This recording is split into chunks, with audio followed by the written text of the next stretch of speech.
Volume 5, Chapter 558, 23rd of January, 1947.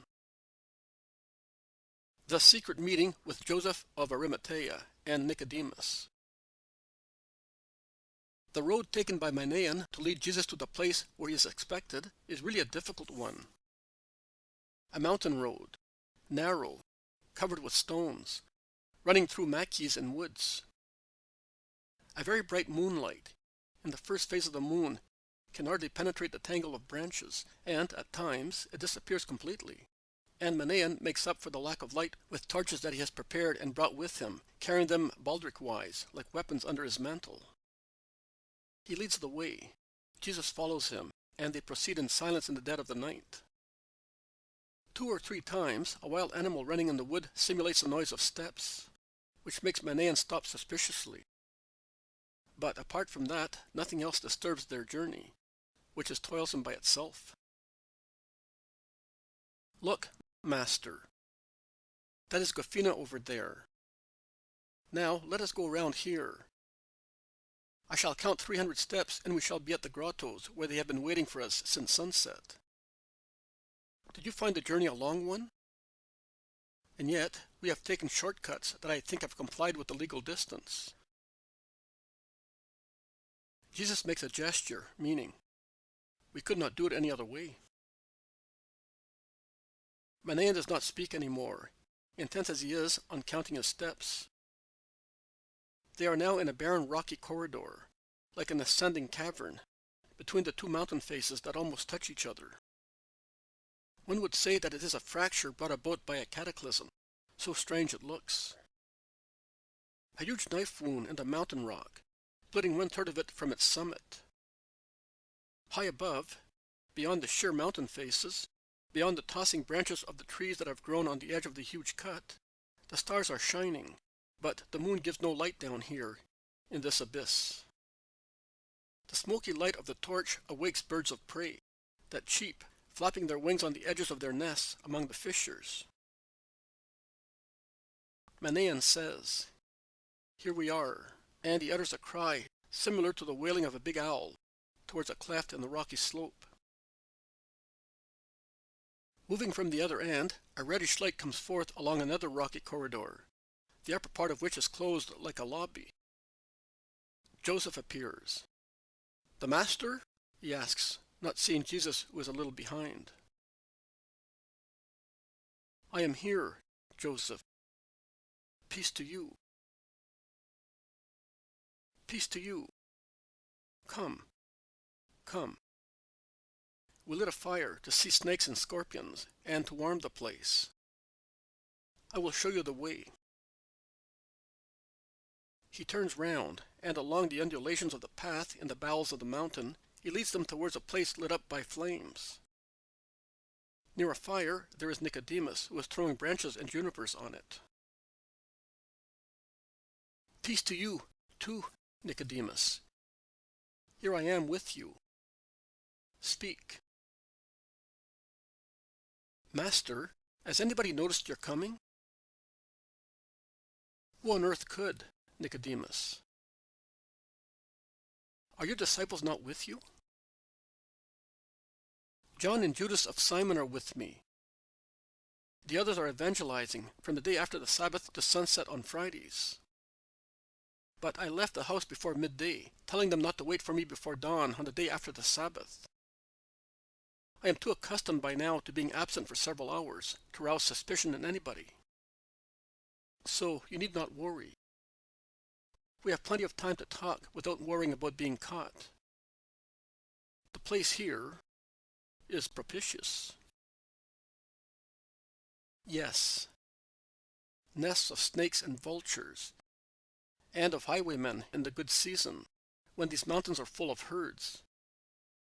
But nowadays, highwaymen prefer other places from which to descend suddenly on foals and caravan tracks. We are sorry that we dragged you so far. But we shall be able to depart from here taking different roads, without attracting anybody's attention. Because, Master, the attention of the Sanhedrin is directed wherever they suspect that you are loved." "Well, I disagree with Joseph with regard to that. I think that we now see ghosts where there are none. I also think that the situation has calmed very much these last days, says Nicodemus. You are wrong, my friend. I tell you, it has calmed down because there is no spirit to look for the Master, because now they know where he is. That is why he is being watched, and we are not. And that is why I begged them not to tell anybody that we were going to meet, so that no one might be ready for anything, says Joseph. I don't think that the people of Ephraim, remarks Manaen. Neither the people of Ephraim or anybody else from Samaria, for the only purpose of doing the opposite of what we do on the other side. No, Joseph, not for that, but because they do not have in their hearts the evil serpent that you have. They are not afraid of being despoiled of any prerogative. They have no sectarian or caste interest to defend. They have nothing but an instinctive need to feel that they are loved and forgiven by him whom their ancestors offended, and whom they continue to offend by remaining outside the perfect religion. Outside, because, as they are as proud as you are, neither part can lay aside the hatred dividing them and stretch their hands in the name of the only Father. Even if they had so much goodwill, you would demolish it, because you cannot forgive. You cannot say, trampling on all foolishness, the past is dead, because the Prince of Peace of the future century has risen, and he gathers us all under his sign. I have, in fact, come, and I gather. But you, oh, for you, also what I consider worthy of being gathered is always anathema. You are severe with us, Master. I am just. Can you perhaps say that you do not reproach me, in your hearts, for some of my deeds? Can you say that you approve of my mercy being the same for Judeans and Galileans, as for Samaritans and Gentiles? Nay, even greater for the latter, and for big sinners, just because they are in greater need of it? Can you say that you would not expect gestures of violent majesty from me in order to manifest my supernatural origin, and above all, mind you, and above all, to manifest my mission of Messiah according to your idea of the Messiah? Speak the real truth. Apart from the joy of your hearts for the resurrection of your friend, would you not have preferred to such joy that I should have arrived in Bethany as a handsome, cruel warrior, as our ancestors were with the Amorites and the Bashanites, and as Joshua was with the people of Ai and of Jericho, or better still, making stones and walls collapse on my enemies with my voice, as Joshua's trumpets did with the walls of Jericho, or drawing huge stones on my enemies from heaven, as it happened on the descent of Beth-horon, still in the days of Joshua, or, as in more recent times, calling celestial knights galloping through the air, in cloth of gold, troops of lancers fully armed, squadrons of cavalry in order of battle, attacks and charges this way and that, a flourish of shields and armies with helmets, brandishing swords and hurling missiles to terrorize my enemies? Yes, that is what you would have preferred, because, although you love me very much, your love is still impure, and it is kindled, in wishing what is not holy, by your thoughts of Israelites, by your old thoughts. What is in Gamaliel, as well as in the last men in Israel, what is in the high priest, in the tetrarch, in the peasant, in the shepherd, in the nomad, in the man of the diaspora. The fixed idea of the Messiah conqueror, the nightmare of those who are afraid of being crushed by him, the hope of those who love the fatherland with the violence of human love, the eagerness of those who are oppressed under foreign powers, in foreign countries. It is not your fault. The pure concept, as had been given by God with regard to what I am, has been covered throughout centuries with layers of useless scum. And only few know how to take the messianic idea back to its initial purity, and they do so through their own sufferings. And now, as the time is close when the sign, which Gamaliel is expecting, and the whole of Israel with him, is to be given, and now that the time of my perfect manifestation is drawing closer, Satan is working to deteriorate your love and to adulterate your thoughts. His hour is now coming. I tell you, And in that hour of darkness, also those who at present can see or are only a little blind will be completely blind. Only few, very few people will recognize the Messiah in the demolished man. Only few will recognize him as the true Messiah, exactly because he will be demolished as the prophets saw him. For the sake of my friends, I would like them to be able to see me and know me while it is still daytime, so that they may recognize me and see me also when I am disfigured and in the darkness of the hour of the world. But tell me now what you wanted to tell me. Time passes quickly, and it will soon be dawn. I am saying this for your sake, because I am not afraid of any dangerous encounter. Well, we want to tell you that someone must have said where you are, and that someone is certainly not I or Nicodemus, or Manaen, or Lazarus, or his sisters, or Nike. To whom else have you spoken of the place you chose for your shelter?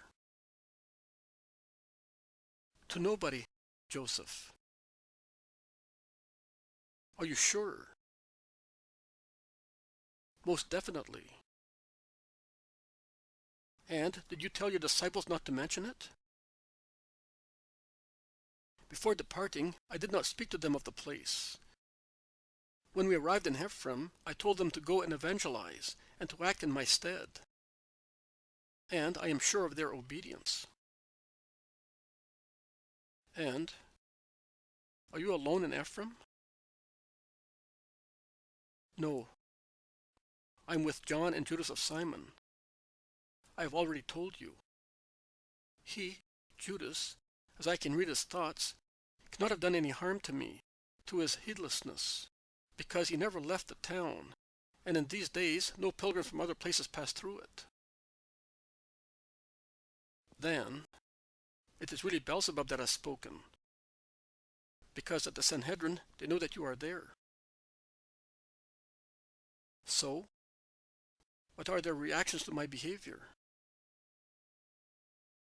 Several, Master, and very different. Some say that it is logical. Since they banned you from the holy places, you had no option but to take shelter in Samaria. Others, instead, maintain that this proves what you are, a Samaritan in your soul, even more than by race, and that is enough to condemn you. And they all exult at having been successful in reducing you to silence, and at being able to point you out to the crowds as a friend of the Samaritans. They are saying, "We have already won the battle. The rest will be child's play. But we beg you, do not allow that to happen." It will not happen. Let them speak. Those who love me will not be upset by appearances. Allow the wind to drop completely. It is the wind of the earth. Then the wind of heaven will blow, the valerium will open, and the glory of God will appear. Have you anything else to tell me? No, nothing concerning you. Be on the alert. Be careful. Do not leave the place where you are now. And we will keep you informed. No, it is not necessary. Stay where you are. I shall soon have the women disciples with me, and, yes, tell Elisa and Nike to join the other women disciples, if they so wish. Tell the two sisters as well. As my place is now known, those who are not afraid of the Sanhedrin can now come for our reciprocal comfort. The two sisters cannot come until Lazarus comes back. He left with much pomp, and everybody in Jerusalem knew that he was going to his remote estates. But it is not known when he will come back. But his servant has already come back from Nazareth, and he said, and we must tell you also this. He said that your mother will be here with the other women disciples before the end of this moon. She is well, and so is Mary of Alphaeus. The servant saw them, but they are delaying a little because Joanna wants to come with them, but she cannot until the end of this moon. And then, well, if you will allow us, we would like to help you. as faithful friends, even if imperfect, as you say. No, the disciples who go around evangelizing every Friday evening bring what is necessary for them and for us who remain in Ephraim. Nothing else is required. A workman lives on his wages. That is fair. The rest would be superfluous. Give it to some poor wretch. That is what I told also those in Ephraim and my apostles. My instructions are that when they come back, they must not have one farthing left over, and that on their way they must give away all the offerings, keeping for us only what is necessary for our very frugal food for 1 week. Why, Master? To teach them detachment from riches, and the superiority of the spirit over the worries of the morrow. And for that, and for other good reasons of mine as a master, I ask you not to insist. As you wish. But we are sorry that we cannot help you. The day will come when you will do that. Is that not the first light of dawn? He says, looking eastwards, that is, to the side opposite the one he came, and pointing at a timid gleam that becomes visible on remote backgrounds. It is. We must part. I am going back to Gafina where I left my horse, and Nicodemus will go down on this other side towards Beeroth, and from there to Ramah, when the Sabbath is over. And what about you, Manaen? Oh, without hiding myself, I will go along the main roads towards Jericho, where Herod is now. My horse is in the house of some poor people who, for a mite, do not loathe anything, not even a Samaritan, as they believe me to be. But I am staying with you just now. In my bag I have food for 2. Well, let us say goodbye. We shall meet again at Passover. No, you are not going to put yourself to that test, says Joseph and Nicodemus. Don't do that, Master. You are really bad friends, because you are advising me to commit sin and to be cowardly. Would you then be able to love me, considering what I had done? Tell me. Be sincere. Where should I go and worship the Lord at the Passover of the unleavened bread? Perhaps on Mount Gerizim? Or should I not appear before the Lord in the temple in Jerusalem, as every male must do at the 3 great yearly festivities? Do you not remember that they are already accusing me of not respecting the Sabbath? Although, and Manaen can witness this, even today, to satisfy your request, I departed in the evening from a place that conciliated your desire with the Sabbatic law. We also stopped at Gafina for that reason. We will offer a sacrifice to expiate an involuntary transgression brought about by a motive that could not be derogated from. But you, Master, they will see you at once. Even if they do not see me, I will try to make them see me. You want to ruin yourself. It is the same as if you committed suicide. No. Your minds are enveloped in darkness.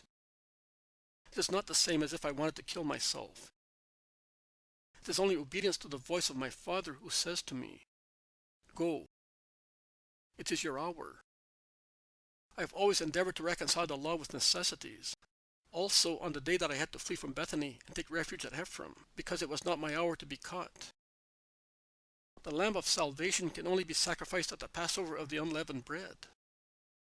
And if I behave thus for the law, do you want me to do otherwise with regard to the order of my Father?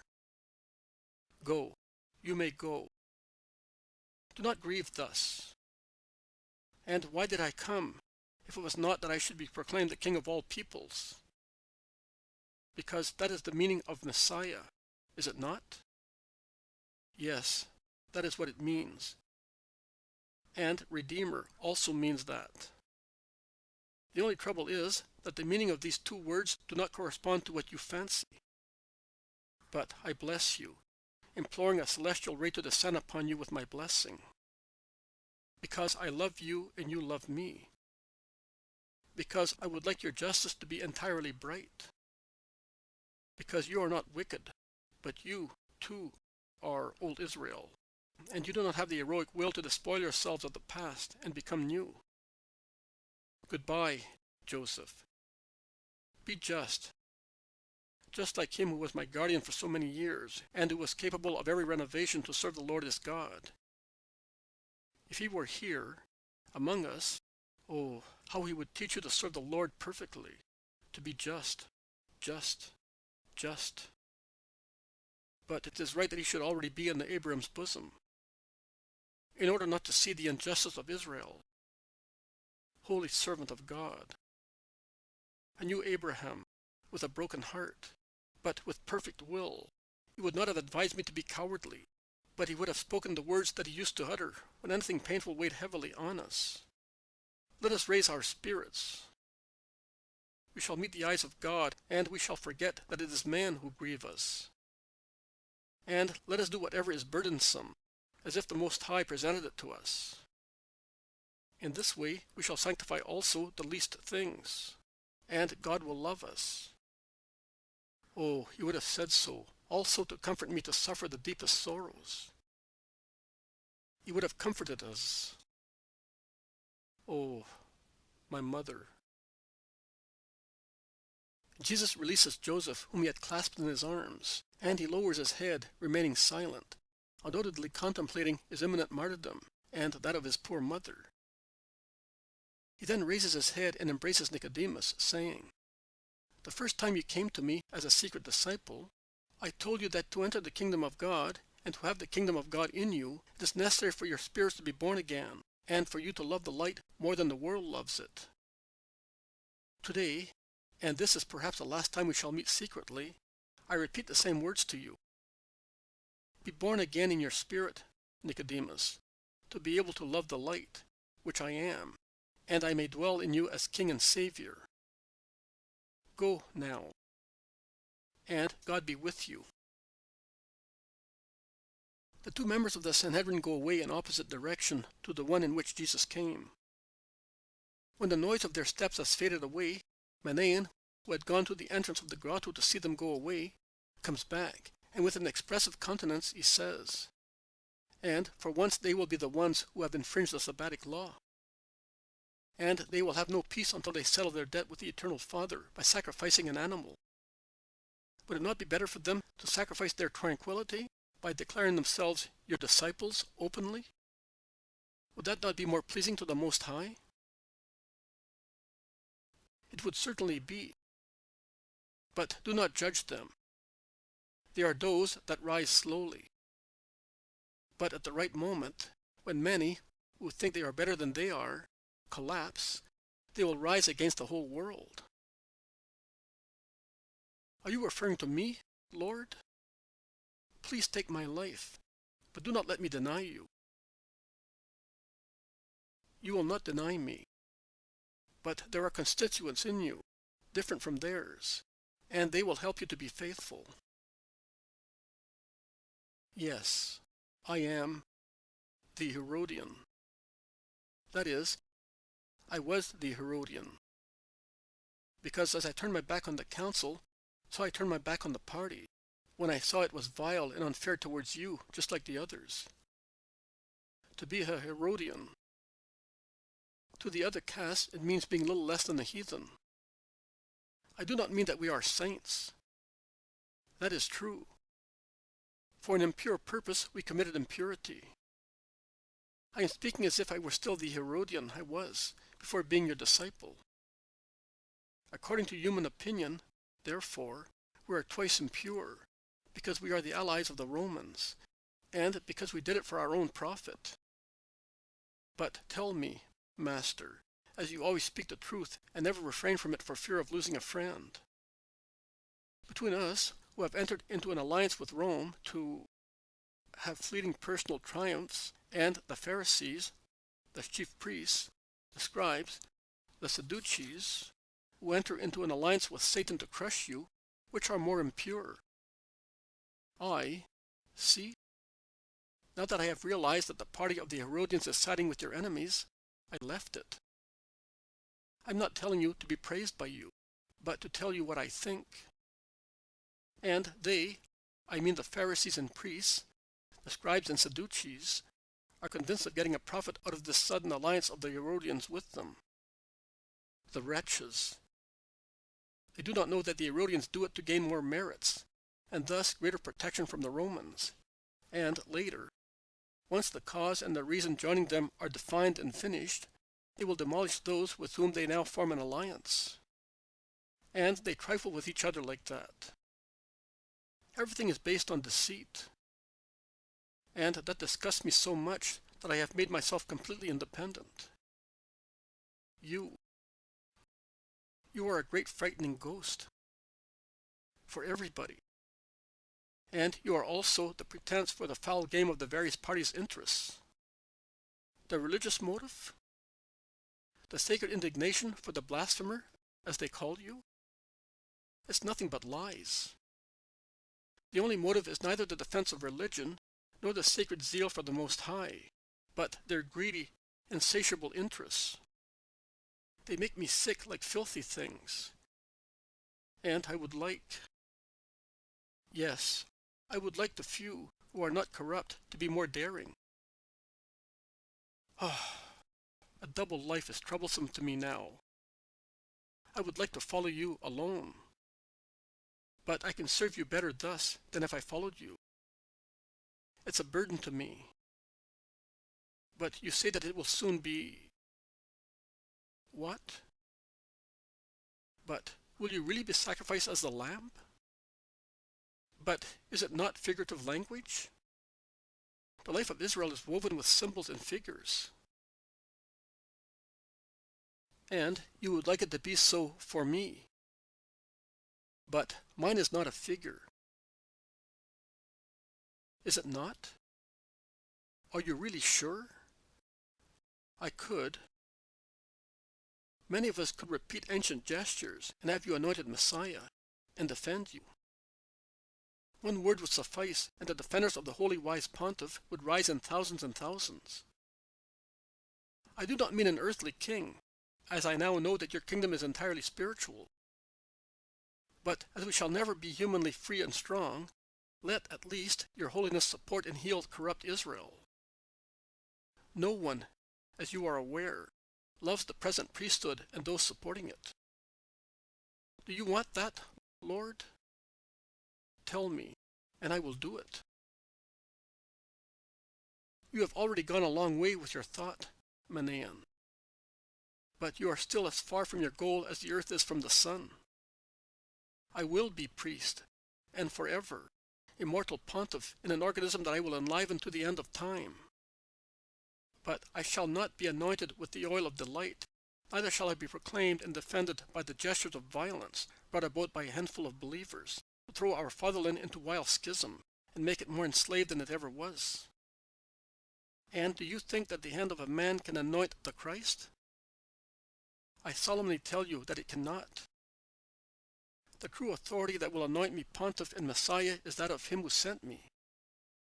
No other person, who is not God, could anoint God as King of Kings and Lord of Lords, forever. So, nothing.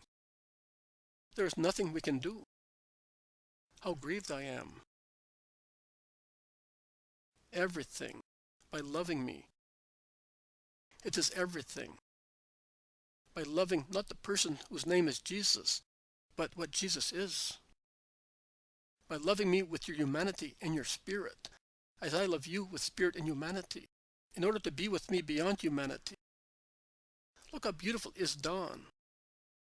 The quiet light of the stars do not shine here, but the triumphant light of the sun does.